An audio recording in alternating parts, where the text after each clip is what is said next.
ইয়া রাব্বাল আলামিন। আল্লাহ, তুমি না কোরআনে বলেছো বান্দা যতই গুনাহ করবে আমার কাছে তাওবা করলে আমি তোমারে মাফ করে দেব।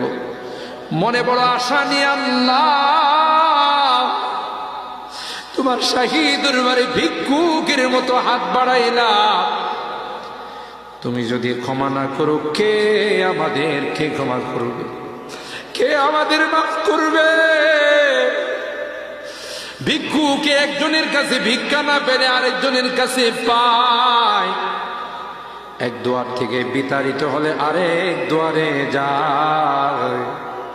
তোমার দরবার থেকে যদি মাহরুম হয়ে যায়, বিতাড়িত হয়ে যায়, কার কাছে যাব?